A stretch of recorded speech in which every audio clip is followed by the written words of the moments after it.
Listen, my children, and you shall hear of the midnight ride of Paul Revere on the 18th of April in 75. Hardly a man is now alive who remembers that famous day and year. He said to his friend, if the British march by land or sea from the town tonight, hang a lantern aloft in the belfry arch of the North Church tower as a signal light, one if by land and two if by sea, and I on the opposite shore will be ready to ride and spread the alarm through every Middlesex village and farm for the country folk to be up and to arm. Then he said, good night, and with muffled oar silently rowed to the Charlestown shore, just as the moon rose over the bay, where swinging wide at her mooring lay the Somerset British man-o'-war, a phantom ship, with each mast and spar across the moon like a prism bar, and a huge black hulk that was magnified by its own reflection in the tide. Meanwhile his friend through alley and street wanders and watches with eager ears, till in the silence around him he hears the muster of men at the barrack door, the sound of arms and the tramp of feet, then the measured tread of the grenadiers marching down to their boots on the shore. Then he climbed the tower of the Old North Church by the wooden stairs with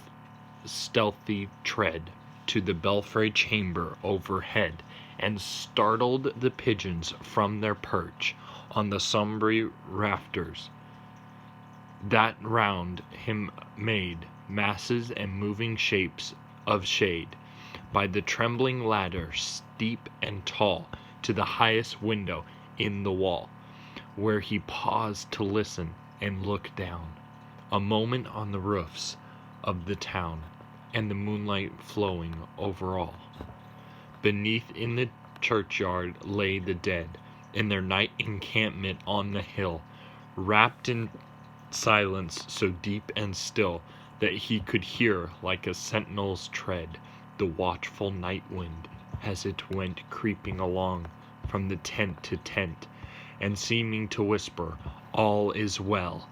A moment only he feels the spell of the place and the hour, and the secret dread of the lonely belfry and the dead. For suddenly all his thoughts are bent on a shadowy something far away, where the river widens to meet the bay, a line of black that bends and floats on the rising tide like a bridge of boats. Meanwhile, impatient to mount and ride, booted and spurred with a heavy stride, on the opposite shore walked Paul Revere. Now he patted his horse's side, now he gazed at the landscape far and near, then impetuous stamped the earth, and turned and tightened his saddle girth, and mostly he watched with eager search the belfry tower of the Old North Church,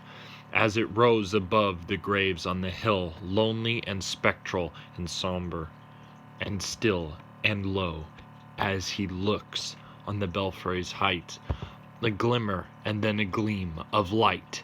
He springs to the saddle, the bridle he turns, but lingers and gazes till full on his sight. A second lamp in the belfry burns, a hurry of hoofs in the village streets, a shape in the moonlight, a bulk in the dark, and beneath from the pebbles in passing a spark, struck out by a steed flying fearless and fleet. That was all, and yet through the gloom and the light the fate of a nation was riding that night, and the spark struck out by that steed in his flight, kindly and land into the flame with its heat. He has left the village and mounted the steep, and beneath him, tranquil and broad and deep, is the mystic meeting of the ocean tides, and under the alders that skirt its edge, now soft on the sand, now loud on the ledge, is heard the tramp of his steed as he rides. It was 12 by the village clock when he crossed the bridge into Medford town. He heard the crowing of the cock and the barking of the farmer's dog, and felt the damp of the river fog that rises after the sun goes down. It was 1 by the village clock when he galloped into Lexington. He saw the gilded weathercock swim in the moonlight. He, as he passed, and the meeting-house windows, black and bare, gaze at him with a spectral glare, as if they already stood against at the bloody work they would look upon. It was 2 by the village clock when he came to the bridge of Concord town. He heard the bleating of the flock, and the twitter of birds among the trees, and felt the breath of the morning breeze blowing over the meadow brown. And one was safe and asleep in his bed, who at the bridge would be first to fall, who that day would be lying dead, pierced by a British musket ball. You know the rest in the books you have read, how the British regulars fired and fled, how the farmers gave them ball for ball from behind each fence and farmyard wall, chasing the redcoats down the lane, then crossing the fields to emerge again under the trees at the turn of the road, and only pausing to fire and load. So through the night rode Paul Revere, and so through the night went his cry of alarm.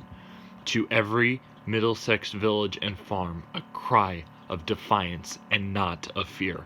a voice in the darkness, a knock at the door, and a word that shall echo for evermore.